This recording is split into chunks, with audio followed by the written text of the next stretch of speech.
Good evening and welcome to Blueprint Exclusive. Viewers, I'm Madhavdas G. Nepal is burning. What started off as a protest by youngsters against a ban on social media sites and corruption has eventually resulted in a regime change, all in 48 hours. Nepal's Prime Minister KP Sharma Oli has resigned along with his cabinet. He was spotted leaving in an army chopper, where no one knows for now. And Nepal's President Ramchandra Paudel has also resigned. There are dramatic scenes that have been witnessed in the last 2 days in Nepal, where anger has spilled onto the streets of Kathmandu, with people going on a rampage and the situation descending into absolute chaos and anarchy. Nepal's parliament was set ablaze. Houses of PM Oli and his ministers were torched too. The finance minister of Nepal was chased by scores of protesters on the streets. He was caught on camera trying to run for cover as an angry mob hounded him and even kicked him. We've seen how Nepal's army rescued former Prime Minister Sher Bahadur Deuba after he and his wife and the sitting finance minister were attacked by protesters. Reports say that former Prime Minister Jhalanath Khanal's wife, Ravi Lakshmi Chitrakar, has been burned to death. This after Khanal's residence was set on fire by protesters. And some of these protesters were also seen carrying arms, which they brandished as a mark of victory. While the government has been toppled, the anger is still simmering. Times Now is on ground zero, tracking the developments very closely. Parliament में आग के हवाले किया गया है, सबको जो है वो आग के हवाले किया गया है। और ये जो तमाम जो युवा जो है वो किस तरीके से जोश में है वो आपको दिखाते हैं। यहाँ पे सभी युवा जो है जोश में यहाँ पे हैं, क्योंकि जो ये बदलाव चाहते थे, जिसके लिए ये लड़ाई लड़ रहे थे, जिसके लिए प्रोटेस्ट कर रहे थे, वो आज पूरा हुआ है। इनको लगता है कि चीजें जो है जिसके लिए लगातार संघर्ष कर रहे थे, वो मैडम जिस को लेकर प्रोटेस्ट चल रहा था, वो आपको लगता है हो गया? क्या हो गया? एकदम पूरा हो गया। पूरा हो गया? पूरा हो गया। आज पब्लिक जो है, आम पब्लिक जो है, नेपाल के लोग जो है वो इसके अंदर खुश है, एकदम खुश है। घुस गए हैं विधान परिषद के अंदर, पार्लियामेंट के अंदर। एकदम तो देखिए किस तरीके से अभी भी जो है कमरों में आग लगी हुई है, अभी भी ये सब कुछ जल रहा है। और ये तमाम लोग जो यहाँ पे पहुंचे हुए हैं, वो उनका मानना है कि जो उम्मीद थी, जिसके लिए लड़ाई थी, वो पूरा कर ली है। देखिए ये गाड़ियां हैं जो आग के हवाले कर दी गई हैं। इसके अलावा देखिए कमरों के अंदर आग है, बिल्कुल हर तरफ जो है आग ही आग है। आपको आग और धुआं, यही दो चीजें जो है ये पूरे पार्लियामेंट के अंदर दिखाई देंगी। नेपाल की सड़कों पर किस तरह से संग्राम छिड़ा हुआ है, वो तस्वीर आप देखिए कि किस तरह से पुलिस चौकी है जिसके बाहर अभी हम मौजूद है। आप देखिए किस तरह से यहाँ पर तोड़फोड़ हुई है। पूरे जो ऑफिस का जो ये सामान है, बैठने के लिए जो बेंच, टेबल, जो ऑफिस के अलमीरा और तमाम चीज है, वो यहाँ पर आप तस्वीरों में देख सकते हैं कि किस तरह से ये विरोध प्रदर्शन जो है वो अपने चरम पर दिख रहा है। यहाँ पे एक चौकी है, बगल में ग्रीन सिटी सामुदायिक प्रहरी सेवा केंद्र है, और यहाँ पर जो तोड़फोड़ है वो आप देखिए किस तरह से हुआ है। काफी जबरदस्त विरोध प्रदर्शन युवाओं का नेपाल की सड़कों पर दिख रहा है। नेपाल की सड़कों पर तमाम जो युवा हैं वो इस मांग को लेकर प्रदर्शन में थे कि जिस तरह से भ्रष्टाचार नेपाल में इस सरकार में फैला है, उस भ्रष्टाचार पर विराम लगे। So what next for Nepal? For now, the army has taken control of over half of Kathmandu. All VIP areas as well as the airport have been secured by the army. Times Now's accessed the inside details of what happened behind the scenes before Oli tendered his resignation as the Prime Minister. Sources say he spoke to leader of opposition Pushpa Kamal Dahal alias Prachanda and senior Nepal Congress leader Shekhar Koirala, and was asked by both of them to step down. Remember, Koirala's Nepal Congress was in alliance with Oli's party. Without the Nepali Congress, Oli didn't have the numbers to continue to be in power.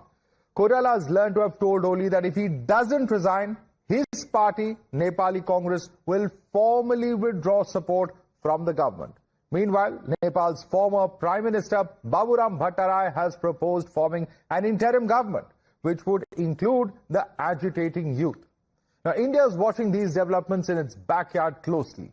The government has issued an advisory asking Indian citizens to defer travel to Nepal until the situation stabilizes. Indian citizens presently in Nepal have been advised to remain indoors and exercise all due caution. Helpline numbers have also been issued for Indian citizens to reach out to the Embassy of India there in case any assistance is required. Let's quickly go across to Priyank, who's joining us from the national capital. Priyank, at the moment, we know that India has issued an advisory, but it's looking very closely at how these protests are spreading, because we have seen instability in South Asia in recent years, in other neighboring countries. The important thing is to see how this will impact and how the new regime will impact upon India, and what really are the statements coming in.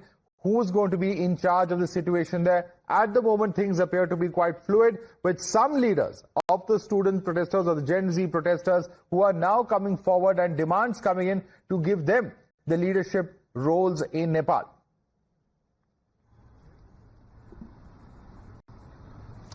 See, Madhav, there are multiple things which need to take into consideration. That first of all, the Gen Z protests has now turned so much violent that it has toppled down the government of Nepal. The Prime Minister has resigned, his cabinet has resigned, and 21 MPs have also resigned. Throughout the day, it was vandalism which was seen across the Nepal Supreme Court, President House, which is the latest location, and the Parliament and the residence of the former Prime Minister was also attacked. So there is certainly an executive vacuum which has been created by these angry protesters' attack on multiple locations. There were reports of the President also putting his paper, according to the social media. The report is yet to be made in public, and the letter is yet to come out. But we had also got the letter from the Prime Minister Oli, where he had spoken about resigning from his post. Just a short while back, there has been a statement which has been released by Nepalese army from the Defense Ministry, which is talking about that how army will be taking care of the situation. So every important location which could have taken care of this kind of situation was attacked, vandalized by these protesters. All right. There are two voices. Stay with us, Priyank. We have our reporters in Nepal now joining us live. We are joined by Saket as well as Vinod, who are with us at the moment. Let me come across to you first. Saket, इस वक्त क्या स्थिति है वहां पे? क्या protest अब जारी रहेंगे, और क्या जो इस तरह की हम अटैक्स देख रहे हैं मंत्रियों पे और नेताओं पे, क्या ये जो अटैक्स का सिलसिला है जारी रहेगा? क्योंकि हमने देखा है किस तरह से वहां पे आर्मी और अन्य ऑर्गेनाइजेशंस ने वहां पे शांति की अपील करी है.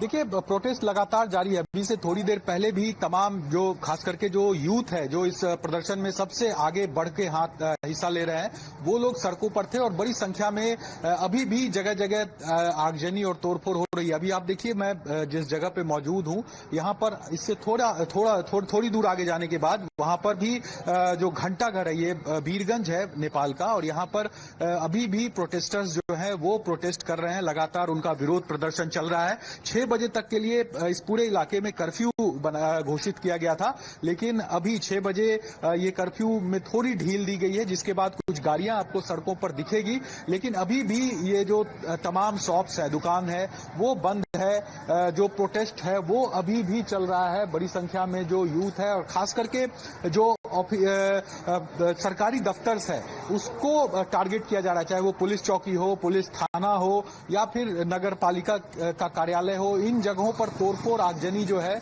वो की जा रही है. थोड़ी देर के लिए कर्फ्यू में ढील मिली है, उसके बाद सड़कों पर थोड़ी बहुत चहलकदमी जरूर दिख रही है, लेकिन जगह जगह अभी भी जो प्रोटेस्टर्स हैं वो विरोध कर रहे हैं. और इन लोगों की मांग है कि सिर्फ इस्तीफा देने से नहीं होगा, फांसी की मांग कर रहे हैं कि all right, that of course protesters are taking a very extreme position. Of course they have to be reasonable is in fact one of the charges that also is being made against them in terms of what they are demanding. But let me take this across to Vinod. Vinod, इस वक्त काठमांडू में क्या स्थिति है? क्योंकि protesters जो है उनकी तरह तरह की मांगे सामने आ रही है, लेकिन इस वक्त काठमांडू में क्या स्थिति है? विनोद, हमें जरा दिखाएं इस वक्त क्या प्रोटेस्ट अभी भी जारी है? बिल्कुल. देखिए, मैं इस वक्त जो है नेपाल इंटरनेशनल एयरपोर्ट के सामने हूँ, और सुबह से जो है सड़कें बंद है, लेकिन अभी यहाँ पे आपको जोश दिखाई देगा.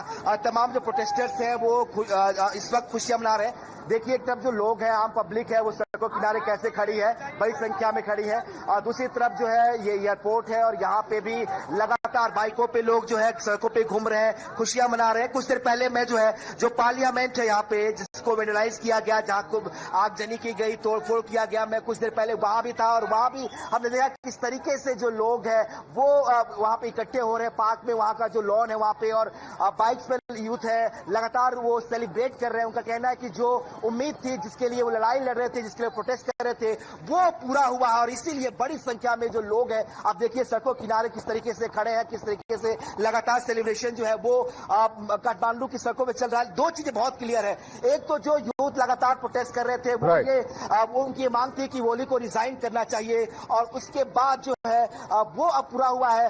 अब ये लोग इस बात से उम्मीद से, आप लोग को लगता था कि जो ओली को रिजाइन करना चाहिए और ओली ने रिजाइन किया, अभी हैप्पी हो, खुश हो? अभी तो हम इतना ज्यादा हैप्पी नहीं है क्योंकि क्यों? हमारा मांग अभी भी पूरा नहीं हुआ है। क्या मांग भैया है? अभी क्या बचा है? हमें गुड गवर्नेंस चाहिए विदाउट करप्शन। हाँ, उसके लिए हम अभी भी लड़ रहे हैं। देखिए अब दो चीजें बहुत क्लियर है, तो एक तो असल लोगों में कंफ्यूजन है। All right, Vinod and Sarkar, I'd like to thank you for joining us with those ground reports as well as Priyanka for joining us with the latest updates from New Delhi. But let's quickly, in fact, take this across to our guest joining us. All right, Priyanka, I believe you wanted to make a quick comment. Yes, Priyanka, you have an update with you. Yes, Madhav, the protesters have now called for restraint, and what they have been saying that in the latest statement that we will support the integrity, and they have also spoken about that army should have restraint. So after the release of army's statement, they are very well aware that there could be lethal thing for them. That's why they are melting down and they are trying to make a very balanced and diplomatic statement. Well, finally, some wisdom dawning on those protesters who have been extremely violent, at least as per the reports and the visuals that have been coming in from Nepal today. But thanks so much for joining us with those ground reports. Let's quickly take it across to our guest joining us. With us is Brahma Chalani, strategic affairs expert. Prabhu Dayal is a former diplomat joining us. Also with us on the show is Salahuddin Shoaib Chaudhary, editor of Blitz, who's a Bangladeshi journalist. But my first question goes to Shashwat Lamichane, who's a Gen Z activist. Shashwat, you've seen how things were going out of hand. You've also said that you have warned certain authorities, but it was too little too late that was done on ground. Today we have seen the protests go to the next level, where former ministers have been targeted. There's even been a house of a minister that has been set ablaze. Surely, if Gen Z wanted to protest, this is not a democratic way of protesting. Shashwat. Yes, well, I was one of the voices who raised concerns over the social media ban and also the rampant corruption that happened in our country. And we wanted to do a peaceful protest, a peaceful rally in order to raise our concerns, raise our voices to the government and negotiate with them. Instead, what happened was certain groups infiltrated the protest, stormed the capital, the mass joined in, and then the entire fiasco followed. 22 students, just like me, I could have been got killed, and that's when it escalated. Then the next day, he was imposed. Even though no major organizations called protesters to come on the streets, protesters still did spontaneously, and they marched, they rallied, they burned down buildings. They even killed some people. Which is very, very troubling, and I'm very, very saddened by this. This was not our agenda at all. We have achieved what we wanted. The government has fallen down, and it do urge everyone to go home. Today, Kathmandu has been covered by thick black smoke. I hope this will not be an omen for what comes tomorrow.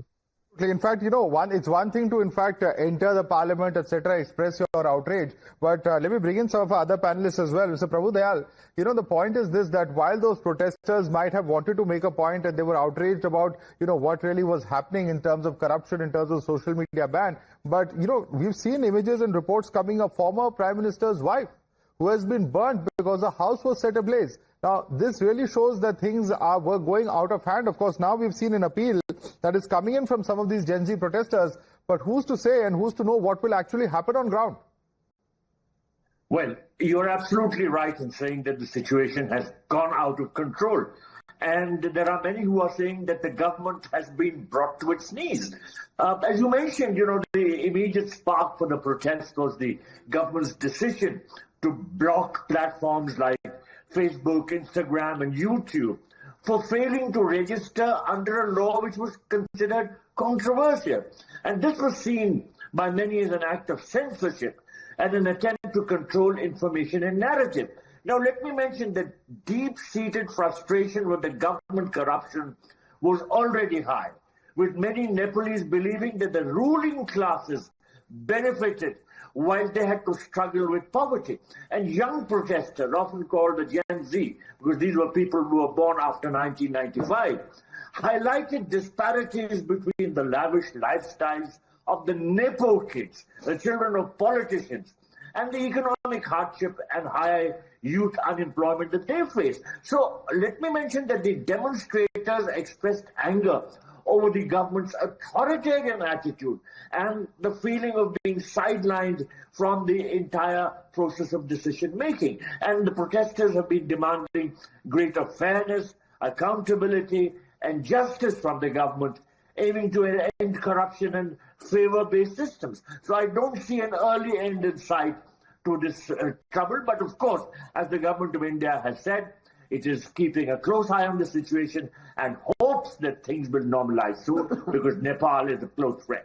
Well, these are the visuals. These are the shocking visuals coming out of the parliament building in Kathmandu. Look at those plumes of thick grey smoke that's arising out of it. Really a symbol of how really, of course, whether this is really acceptable for any democracy is a very big question. And even as we are raising that question, let me take that question across to Brahma Chelani. Brahma Chelani, this is symbolic, not just of what's happening in Nepal, but we've seen scenes arising out of Colombo, out of Dhaka, where we've seen similar mass protests that have happened, and this is all happening in India's neighborhood, notwithstanding the problems that India has, whether it's Pakistan or China. It's other neighbors too, which are highly problematic, and one does not know what the impact will be as far as India is concerned, at least in the near future. You're right, Madhav. India is located in a very troubled neighborhood, and that neighborhood is being engulfed in increasing turmoil. And to make matters worse, India's influence in its own strategic backyard has been on the decline. It's been on the decline even in Nepal, despite the fact that Nepal and India are symbiotically tied. But Nepal's turn to democracy actually, and in fact was paradoxical, created instability in Nepal. So ever since Nepal began its experiment in democracy, it has been plagued by chronic instability. Oli's government, when it was sworn in last year in July, it became the 14th government in 16 years. 14th government in 16 years. So it really underscored the revolving door politics in Nepal. But the more important thing is this, that even though Nepal has experienced a lot of unrest, turmoil, and even violence in the past, but what has happened now is unprecedented. There's never been in modern Nepal's history this kind of lawlessness and chaos that we are now seeing in Nepal. And this has direct implications for India's security. We should not forget that India and Nepal have a largely open border. That open border remains largely unguarded. Absolutely. And those are pictures just coming in of one of the media houses that has been targeted. You know, while of course protesters and the outrage is understandable, the point is also when, you know, things are leaderless, when they're rudderless, the manner in which they do end up, going out of control. In this case, many lives that are being reported to be lost. Of course, the outrage, while it might be justified against certain leaders, the question is what form these protests take and how quickly it's important to ensure that there's peace on ground is also very significant. But how did all of this really unravel? Let's take a quick look at really what were some of the messages that were doing the rounds and how, in fact, things panned out on ground as far as this is concerned. These are some of the messages on social media which show that there was a clear intent between They're talking about guys airport आओ, of clear call to call people to the airport. Gen Z Andolan history में लिखनी parksa abo, which obviously is a reference to writing down in history this particular Gen Z protest. We should be attacking the police stations for resources. Priyank is joining us for more on this. Priyank, this is absolutely shocking to look at the kind of calls for violence on social media. The very same social media which ban against which they were protesting, that same social media is being used to actually spread and perpetuate violence. This is something that is clearly not acceptable if really the intentions of these protesters were above board.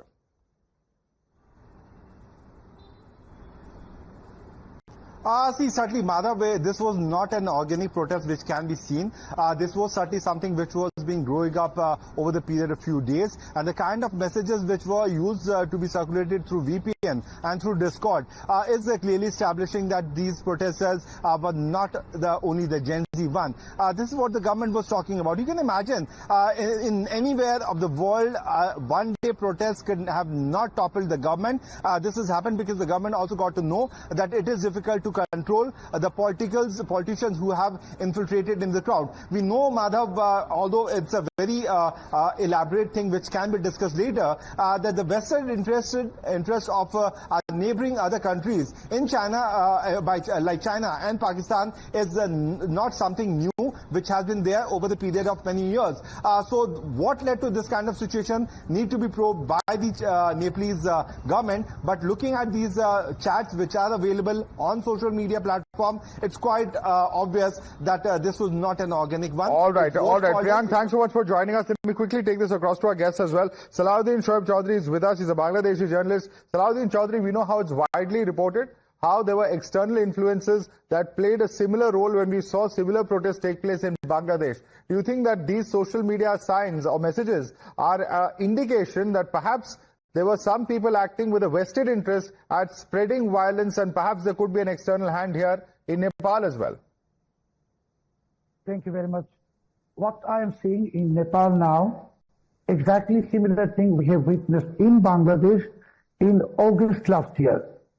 This is a regime change plot funded by the US deep state. It's a meticulously designed regime change plot. And the so-called Gen Z in Nepal, now they will demand stake in the administration as they did in Bangladesh. And then they will indulge into rampant loot and corruption. And this anarchy will turn into mob violence. It will continue. People will be killed. And many infrastructures will be destroyed. So unfortunately, Nepal is our very friendly neighbor, and I'm feeling sorry that they have fallen into the grips of the US deep state and its mercenaries, and now it's the beginning of the end of Nepal. They will suffer a lot because the US deep state, they will totally destroy Nepal, and they will destroy the future next generation, younger generation.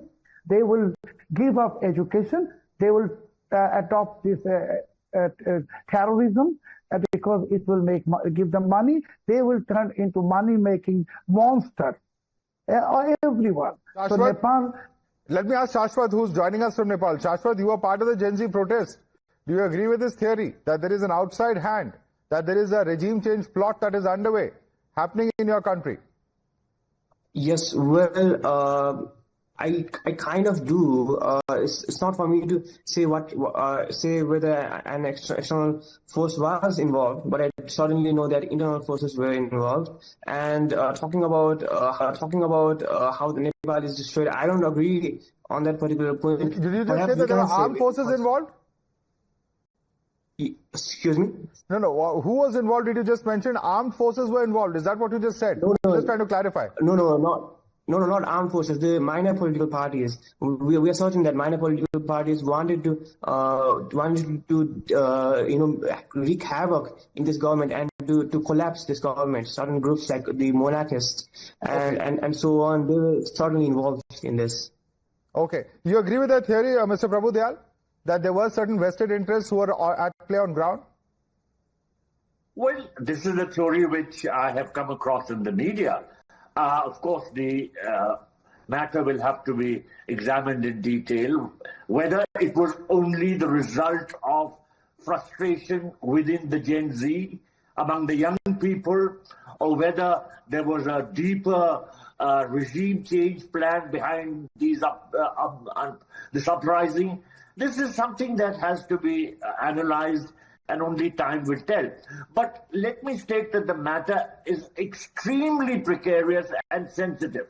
And India has every reason to be concerned, as Mr. Brahmachalani was correctly pointing out, because we have an open border and events in Nepal tend to flow over into India. That's why India has put on alert the border security agencies, because there is absolutely this sort of possibility that we could be impacted in some way by what is happening in Nepal, and that we don't want that. Nonetheless, the situation calls for analysis. Absolutely. Very, very concerning situation on ground, gentlemen. I'd like to thank all of you for joining us. Brahmachalani, Prabhu Dayal, Shashwat Lamichane, as well as Salahuddin Shoaib Chaudhary. So we will be keeping an eye on what the developments are as they are taking place in Nepal, and certainly, of course, from the perspective of India as well, what could be the implications for the future given India's extensive border and cultural ties with Nepal. Slipping into a quick break.